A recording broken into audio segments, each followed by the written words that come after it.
love the writers of this series, and also love how the character of JJ is actually played by Mike, whom has mild cerebral palsy himself. How is Mike to work with, and where do you see his career taking him?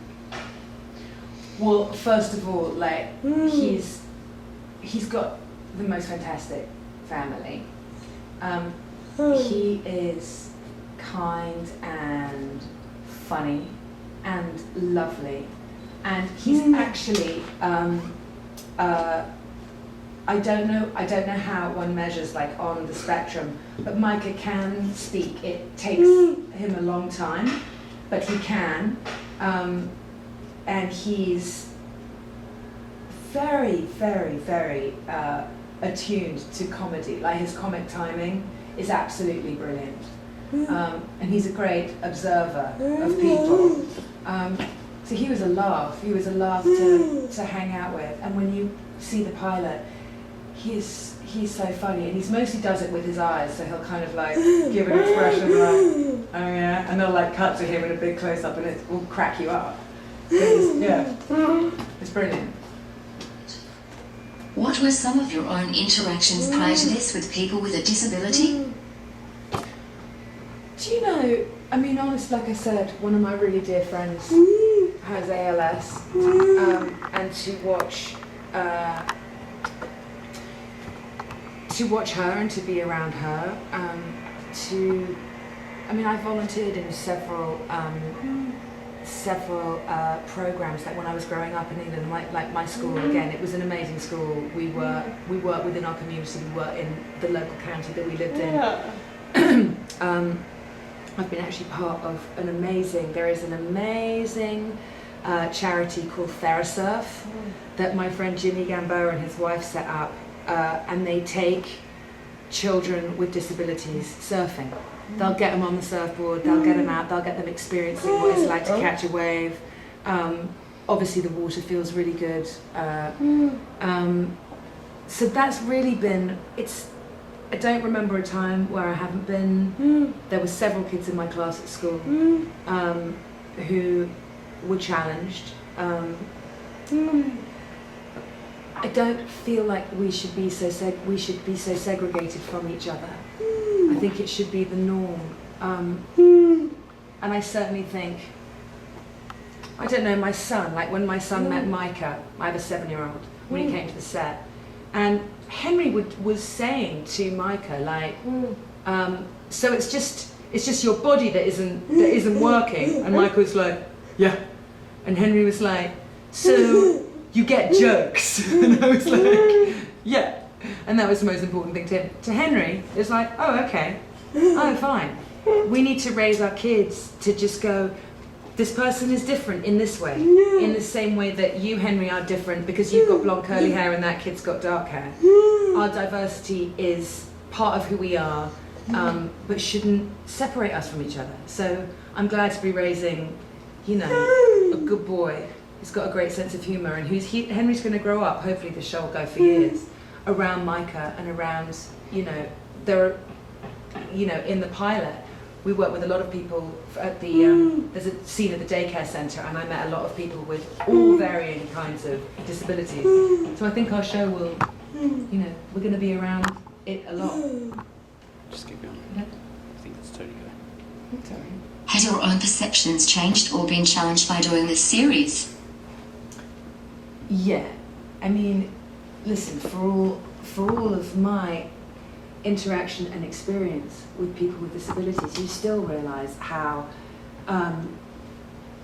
maybe there are protocols that you're frightened of, that you think, oh, am I supposed to know? Am I supposed to know, for example, how you like to communicate? Was I supposed to know how Micah liked to communicate? But it's like getting to know anybody.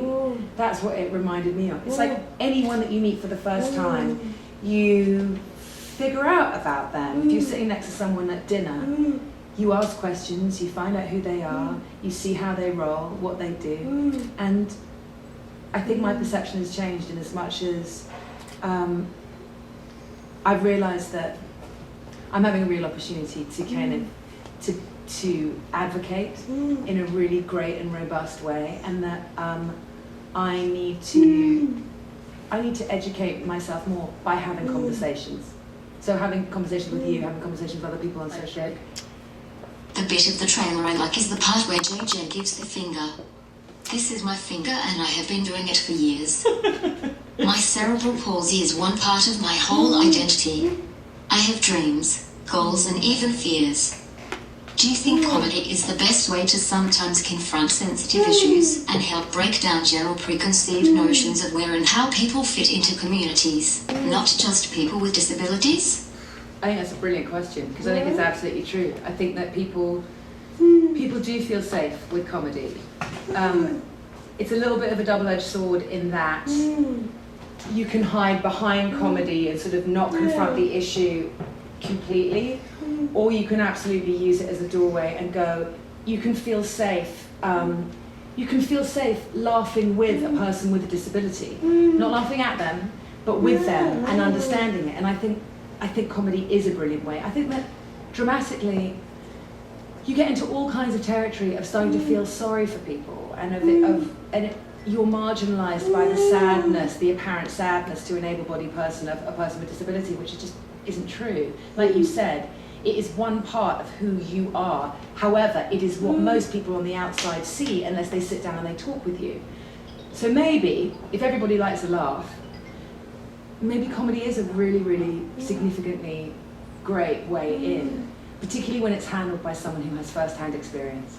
I mean, maybe only that way, maybe only someone like Scott Silveri, who lived his entire life with a non-verbal brother, could understand the dynamics of his brother just being an annoying brother a lot of the time, and that it wasn't always about his disability, but about him as a person. And so yeah, I'm happy to be part of something that, mostly also because I just want to laugh. I'd rather be laughing than be sad. For your time today, Amelia. It has been great chatting to you today. I would like to finish my interview on a segment called Marlena's Minute. The idea of this is to answer as many questions as promptly as possible. I'll hand you the cards. They are both sided, so are you ready for this? Sure, let's do it. Okay, They're on both sides, so flip over. yeah, and we've got 1 minute. Oh my god. My biggest fear is anything happening to my family. My one wish is that I could effect positive change as a legacy in this world. Walk on the beach or jump out of a plane. Walk on the beach. My hero is, well, today it's Hillary Clinton, breaking through that glass ceiling for women everywhere, but my real hero is my mum. If I went to jail, it would be for civil disobedience. I'm quite surprised it hasn't happened yet. My passion is my love, who's my boyfriend, his kids and my kids, and the rest of my family. The one item of food I must have in my fridge is peanut butter. The last movie I saw was High Rise, which is a J.G. Ballard novel made into a movie. It's absolutely incredible with Tom Hiddleston. I think you can watch it on Amazon. When I was a child, I wanted to be a musician. Success is feeling good in your belly and in your heart and watching how your head will follow. And that's time. Hey! Yay. Marlena, you're amazing. I'm so stoked that Twitter put us together. How wicked, how great that it wasn't just some, not just some platform for angry people to be angry, but rather for people to connect. Yeah. So, yeah. Oh. Thanks heaps for your time today. I'll get my people to talk to your people and we will get Speechless syndicated on Australian television. Otherwise I'll wait for the DVD. I have a gift for you. A copy of my book of awesome Aussie photos from the wonderful Jess Owen with quotes of mine. Dare to be you. Available at all good bookstores or online. Good And a jar of our finest exported product Vegemite.